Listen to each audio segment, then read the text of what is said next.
Once upon a time, the mailbag was the most popular show that we did.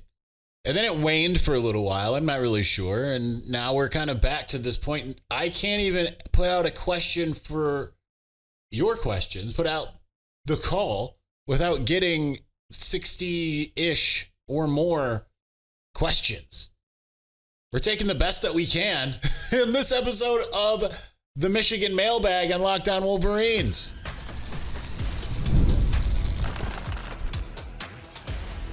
You are Locked On Wolverines, your daily podcast on the Michigan Wolverines, part of the Locked On Podcast Network, your team every day. Happy Thursday. We are back and doing it. Locked On Wolverines podcast, part of the Locked On Podcast Network, where it's your team every day.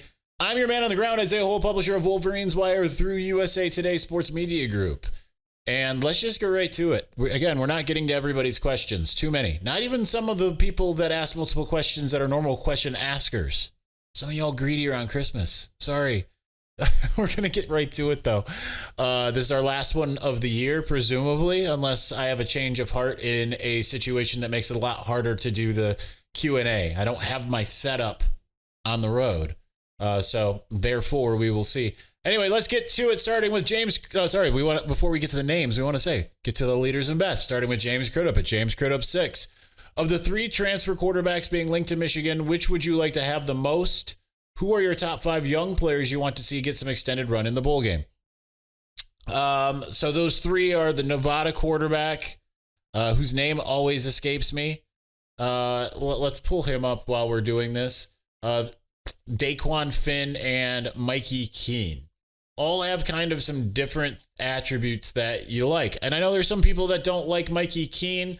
I think one of the good things about Keene that people aren't discussing is the fact that he's a lot better than people are giving him credit for being at Fresno State, but he got his start at UCF with none other than Chip Lindsey being the offensive coordinator. And it was a very good year. He's very good at completing passes. But at the same time, my issue with Mikey Keene is I'm not 100% sure how different he is than Davis Warren. I think the only thing about it is because like Davis Warren completes a lot of passes and Mikey Keene also completes a lot of passes. Both often have thrown to the other team. But ultimately, I don't know that. I think they're kind of a similar player in terms of style. So there's that. You look at Brendan Lewis, who was with Nevada. Nevada's a very bad team. Again, it's a very bad team. Brendan Lewis, there are a bunch of quarterbacks that played. He's a junior, 211 for 312, just shy of 68% passing, 2290 in terms of yards, 16 touchdowns, 7 interceptions. That's this year. You look at, and he's been around for a while too. You look at the year before, worst percentage, not a heck of a lot of yards, still 12 games. The year before, I know he's like pretty decent and considering just kind of what he's been through, right? Like, and he was at Colorado before Nevada. It's okay. He doesn't really wow me. Dequan Finn would be my choice. I mean, if you could get a combination of Finn and Keene, keep in mind, you're still going to have Davis Warren. I know like everyone wants to move on, but like he's going to be a guy that's going to have not necessarily a full head start. It is a new offensive coordinator, but he does know what Sharon Moore wants. He's going to have just a little bit more comfortability with like players that have already been in the system, all of that kind of stuff. So it'll be interesting to see how he fends off some of these guys, but they need bodies at this moment, right? Because right now your quarterback room is 2 people. It's Davis Warren and Jaden Davis. So, Dequan Finn is the one that I would want the most. Local guy, has the best dual threat ability, kind of is a light version of Bryce Underwood in a lot of ways. Didn't have the best year this year, obviously only 3 games, and he didn't look great in the 3 that he had. So there's that. He's the oldest by far. You look at what he did in 2023 with Toledo. 13 games, 64% passing, 26-57 in terms of yards, 22 touchdowns, 9 interceptions, ran for almost 600 yards as well. So there's a lot to like as far as like that ratio and everything. I don't know that any of these guys are barn burners, but here's the thing. I've seen a lot of people being like, oh, they're blowing it. They had these opportunities and they're blowing it. What? I mean, outside of John Mateer, who was never coming here, by the way, he was never coming here. Who was the quarterback that you were looking at and said, that's a surefire guy that they got to get? Someone that's likely only got 1 year and moves on, going to move on, willing to come in and compete with Bryce Underwood. Like, there just wasn't like any surefire guys. He's really it. Now you can say like Malik Murphy or, Miller Moss. Okay. I mean, Miller Moss there was interaction there, but he's probably going to fare the best in a Jeff Brom system. So it is what it is. As far as the top 5 young players, I mean, Jordan Marshall, Andrew Sprague, trying to think on the defensive side of the ball, outside of the ones we've already kind of seen, like Mason Curtis. I'd like to see more Josiah Enman, maybe. But for sure, Marshall, Sprague. I'll say Channing Goodwin. I'm intrigued by Amarian Stewart, but Davis Warren mentioned Channing Goodwin is coming on pretty strong right now. Let's see, any other off the radar guys? I'd love to see some Devin Baxter or Dom Nichols. Those would be the other two that I'll add. I want to see some freshman pass rushers. Usually kind of get to see some freshman pass rushers, but we didn't really get to see them this year. Josh Barr at Jadaki basketball team has 3 losses by a combined 5 points, a couple baskets in a late game situation from being a top 5 team. Should rational fans be happy, frustrated, or both? I think it's fine to be both, right? Like, you can be angry at the fact of, like, I didn't watch the game yesterday, but I mean, I can tell you that it was pretty obvious that there were some things that kind of went down late in terms of, the Roddy Gale, in the 4-point play and all of that stuff. I think that you should kind of want to see them win those types of games. There's been some disorganization, losing leads and things of that nature, way too many turnovers. But at the same time, I think you should also be happy because this is just still the fact that you have expectations shows you how quickly Dusty May has gotten this thing to look a heck of a lot better than what it was. Like, just unbelievable how much different it is. So I think that you should feel right. If you're a rational fan, feel a little bit happy, frustrated, right? You don't want to be like 3 losses by 5 combined points. Sounds like the 2016 Michigan football team. Was anyone really happy with how 2016 turned out? But you know what? Like, this is a team that's just now kind of getting its stuff going. So I wouldn't be too upset about it. Nonetheless, I also wouldn't begrudge you for being frustrated. My brother Michael Wolf at MWolf21. How do you want to see Michigan's offense attack defenses next year? I want to see balance, but I want that balance to look a lot more prolific in terms of like how. I'm not really sure. I want to see more downfield passing, but like you look at some of the top offenses in the country, it isn't just like anemic passing and tons of running. I would love to see both of those numbers be really high. And you've seen that in some of the Chip Lindsey offenses throughout time. UCF, the first year at North Carolina, it's time at Auburn. You've seen moments where it's like the 3,000. However, you can find a way to get there. I mean, that's, I think, what you want. You want to be able to throw the ball downfield with regularity, but you also want to be able to run the ball a lot. I still think they'll probably be run first and it'll open up the pass. But I want to see if someone takes, like, the fact that we've seen teams take away the run a lot in the last couple of years. I would love to see it at least start out being passing dominant in a functional way where it's like, yeah, they can do this. Not in necessarily a JJ McCarthy has to be a savior type of way that we saw in 2023. I want to see it look more like, all right, yeah, they want to force you to pass. And now we want to try to stop the pass and we just can't. I want to, and that happened often with JJ, but I just want to see it be functional. That's really it. I don't really have a preference as far as that is concerned. Finishing us out in segment 1, Jonathan Joseph at JJoseph2156. Have you seen the new Superman trailer? Thoughts? I have. I loved it. Now here's something that you probably don't know about me. I don't think I've ever mentioned this. There were 3 things I was obsessed with as a child.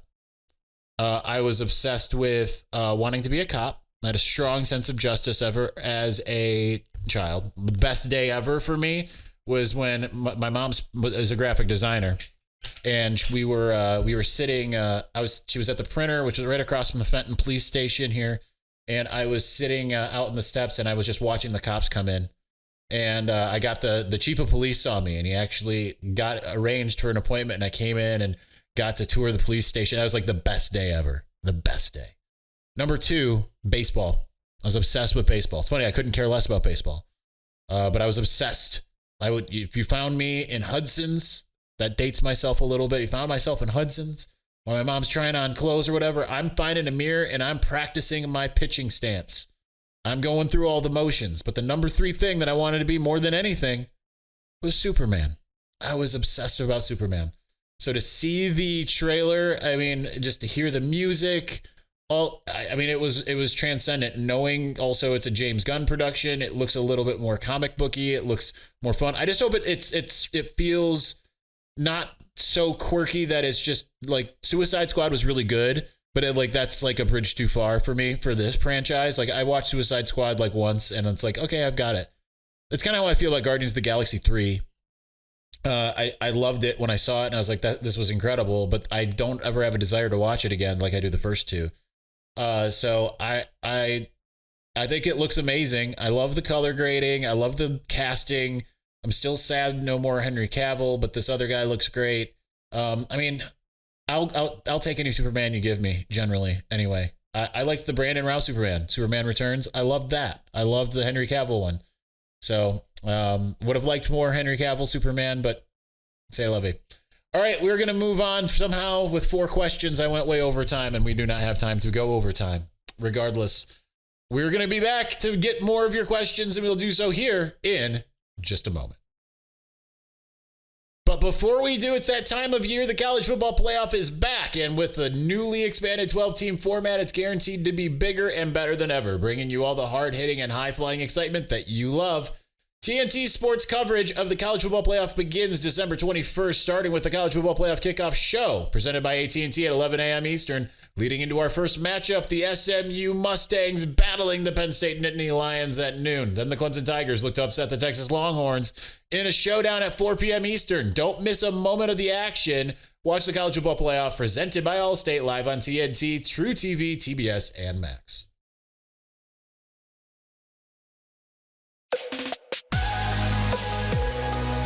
All right, we got to get with the program. I am taking far too long to answer things. It's an evergreen statement on the mailbag. We have 30 minutes to get the whole thing in, and now I've got 17 minutes to finish out.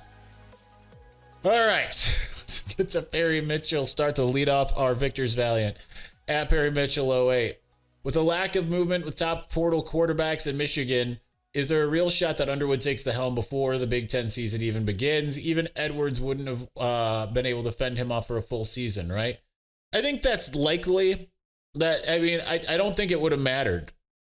That's the thing. Like, even if it was John Mateer, it might not matter. Like, we've seen that play out sometimes. And if he really is like a Trevor Lawrence level generational quarterback, right? Like, not all number ones are equal. If he's that like Trevor Lawrence level, like Kelly Bryant was playing pretty good for Clemson and Trevor Lawrence still beat him out.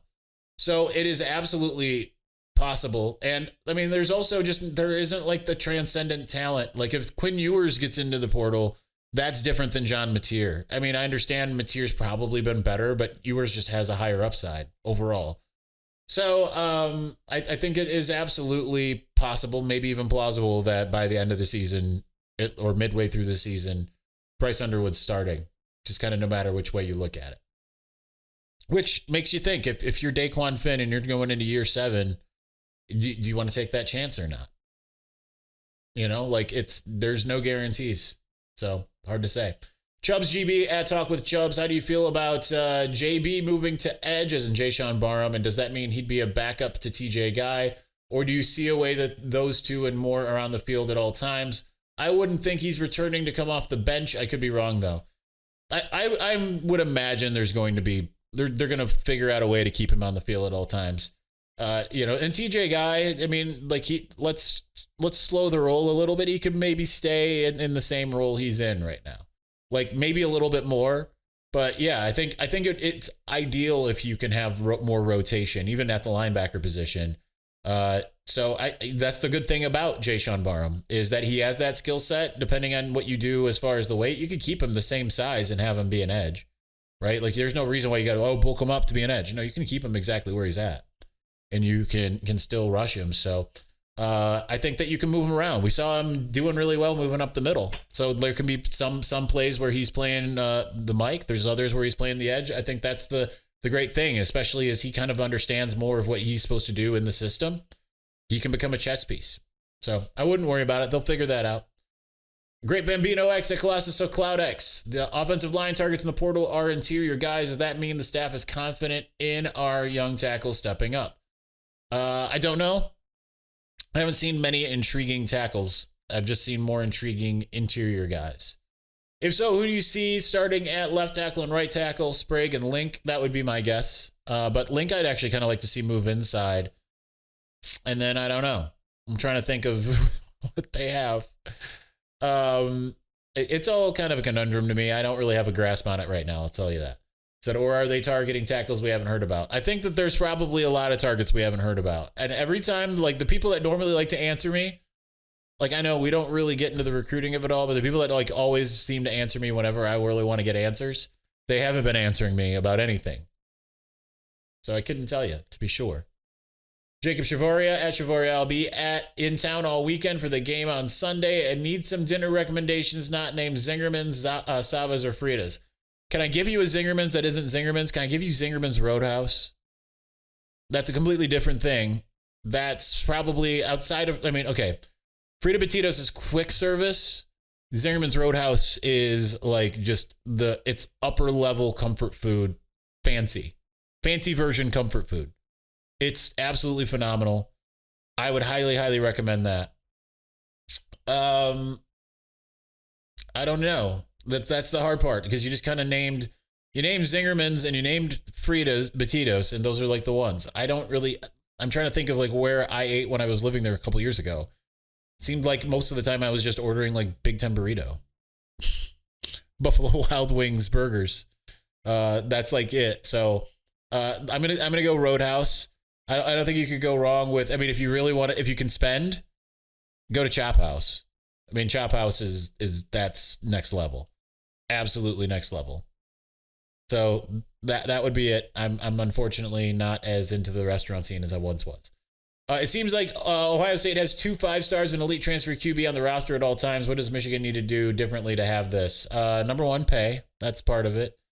Number two, just have the track record. That's the thing. Ohio State is like, we can complain about it. They've got a 50+ year track record. And they just they churn out pros, right? They win games and they churn out pros. And I know Michigan's won a lot of games, obviously more than anybody else in the world, but they got a little lackluster when it came to winning games and churning out pros. So you just need to keep continuing to have the track record. And at some point, having a season like this year doesn't really help because Ohio State doesn't have seasons like this year. So you have to be able to just be more consistently elite. That's pretty much it, I think. And then people will want to come. But now it's more of paying because you're seeing elite guys leave all over the place. All right, I'm really behind time. The Rican Raider at Hamstand 87. What do you think of Jaishawn's move to edge? I think it's a more natural position for him. Also, the war with Dave Biddle is won. Ever since I started asking questions, I own him like we own OSU. Again, Biddle's an acquaintance of mine, friend of mine, ex-coworker. I liked Biddle, but if you want to have at him, that's on you. I like the move for Jaishawn. I still want to see him at some linebacker. I think he can be useful there. But you know what? We're getting way ahead of our skis because we're going to not see him probably at edge much in the coming weeks. Probably more spring and beyond. Edwin Simmons at Simmons_Edwin. Any information on Kenneth Grant? Any thoughts on the offensive lineman from the class of 2024 for the bowl game? Yeah, I absolutely want to see. Frazier's, I think, has been injured for a bit. Sprague, I would love to see him. Luke Hamilton wasn't dressed for a little while.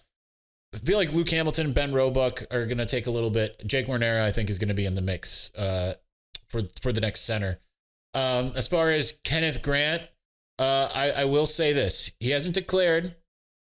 According to Rayshawn Benny, he's on vacation somewhere. which doesn't look good. But certainly they could probably, I mean, not probably, he might be waiting to see what his options are, the fact that he hasn't declared. So it's as far, okay, he's on vacation. Rayshawn Benny kind of let that slip today. Kind of let slip. He's like, yeah, with the two guys going. And he said, what, one guy going? So we'll see. I mean, it sounds like, yeah, he's out the door, but he hasn't made the declaration. So who knows? All right, I can't answer all of yours, William Cawthorne 9. But we'll get through 5 of them.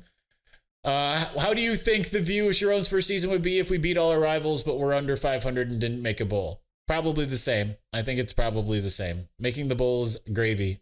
The beating the rivals part's the part that is why people are so happy. And Bryce Underwood. You said this was the last one of the year as far as mailbag, so I'm coming with more questions. I hope they all make it. How come you can't set a specific day of the week for the mailbag? I used to do it on Thursdays, but I started missing Thursdays because sometimes it's a bigger undertaking to produce the mailbag. It takes like an extra like half hour to an hour to set everything up. I know it seems weird that it would take that long, but it takes longer. And some days I just couldn't do it. So we do it when I know I'm going to have the time to be able to do it. I figured it doesn't really matter if it's one day. If it's every Thursday, we try to do it on Thursday. But ultimately, I want to be able to have some flexibility. I'm not sure how many interviews you do, but can you tell when a person doesn't really want to do the interview, and how do you handle that? Yeah, you just try to find what they're interested in and what you want to get them to talk about, or what they want to talk about, rather. That's the big thing.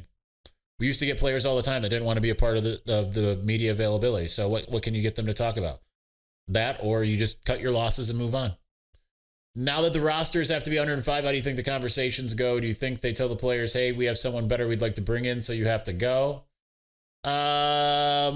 No, I just think they probably just lay out, hey, the path is probably not great for you. And you might want to take a look and let us know if you can't find something, I would guess.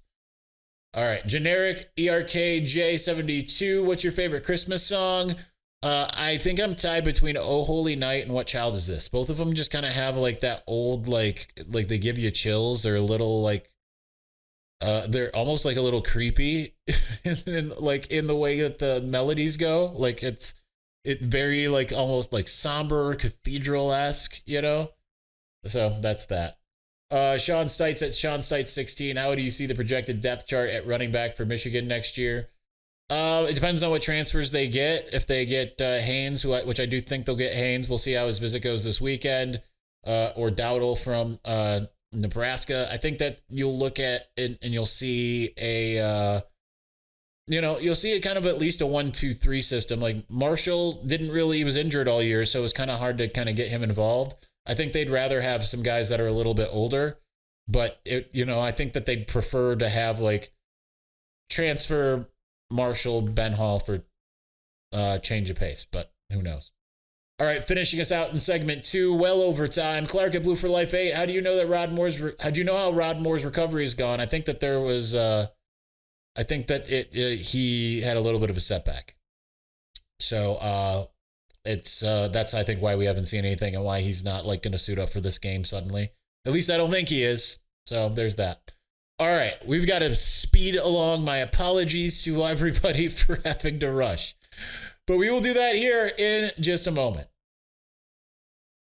Before we do get ready to tackle the NFL action with FanDuel, America's #1 sportsbook, because right now new customers can bet $5 and get $150 in bonus bets if you win.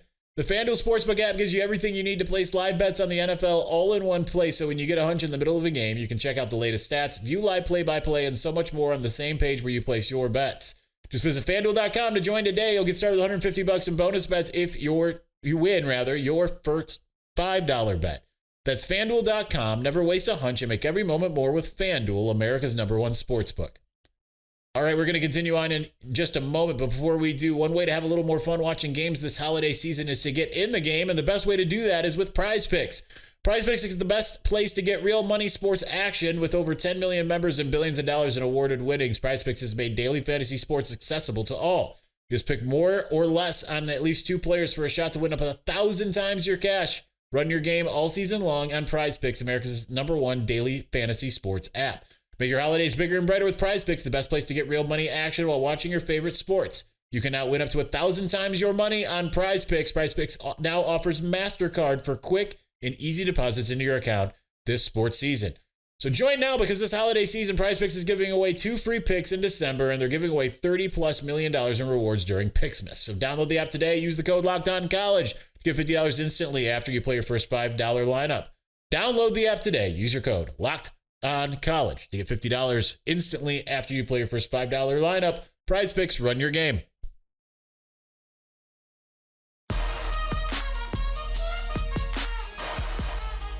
My apologies to those in the blue crew. We've got less than 5 minutes for me to get to all of you, and I'm probably not going to do it.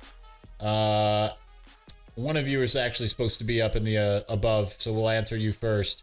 Wolverine Libertatis at Wolf_Libertatis is more looking for value talent over culture fit in the portal. I worry too many portal additions can sabotage the locker room. They're all about fit. All about fit. 100%. They're not going to sacrifice fit.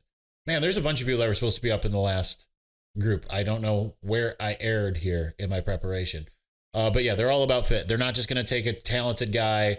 I mean, they might take some, but like I think it's kind of the hope that they can mold into what they've got. Going back to Colossus O'Clout, he also said like the QB question from James Crudup, but to add to it, do you think any of the 3, Keene, Finn, or Lewis, could hold Bryce off for more than just the first 2 weeks of the year? No, I mean, maybe, yeah, because they're more experienced and know what they're looking at. But at the same time, like, I think it's just going to be hard to keep that talent off the field. That's just that simple, unfortunately for them. Anyone who comes, it's just going to be hard. Like, you kind of know that. Like, it's just once Bryce can understand what he's looking at and can, like, do all the responsibilities, and that is going to be a learning curve, and that's going to take a little bit of time, is because like he's got little experience in reading defenses and knowing all that kind of stuff. Like that was kind of what a lot of what Connor got to really work with him on, was like teaching him football in a way he hadn't learned yet. But he's got a little bit of a head start because of that. It's just a small one. Bryce Underwood Enjoyer at Bryce U Enjoyer. I believe you used to be Will Johnson Enjoyer. Early ceiling and floor for next year if everything goes as expected in the portal. I mean, floor, I'll say it's going to be more 8-4. Ceiling is undefeated. And it's kind of hard to say because at the portal, like it could, like they could go 11-1 with the loss being to Oklahoma, and Oklahoma could be mid, right? Like just early going, teams kind of figuring out who they are with new talent and all that kind of stuff. It's kind of hard to really. It's hard to estimate at this point because not only do we not know what Michigan's portal is going to look like, we don't know what the other teams are going to be. NPS Blue at Blue NPS. How delicious would it be if Tennessee wins and plants their flag? Does Ryan Day stay employed long enough to address his team after the loss? Also the time frame before the Vols are accused of cheating. I mean, they'll be accused of that anyway because they are standing in between the Buckeyes and their birthright, which is to win a national championship. Remember, these guys came back to do what Michigan did last year. They want to beat their rival and win the national championship. And if you hold them back from that, then you did something wrong. Ohio State cannot fail. They can only be failed. Remember that. But yeah, it'd be great. Mr. Drunkbeard says, Kenneth Grant, to my knowledge, has not formally announced the intention to enter the NFL draft. Obviously, we fully expect him to, but how come he hasn't announced it like the other 3 or the big 4? Is there a chance we offered him a bag to return? No shot, right? I think that's probably got to be a part of it. Like, he's been given an offer and has decided he's going to defer for now, the second half. I'm going to guess that's what it is. Corey B at Corey B410, who's the next transfer incoming? I have no idea at this point. Probably a quarterback. Maybe it's Haynes. But it's kind of hard to tell. Like, this is the thing about the recruiting of it all, especially with the portal. Like, this is why people like on 3 said that Billy Edwards was coming and now he's not. They're wrong. Well, things change.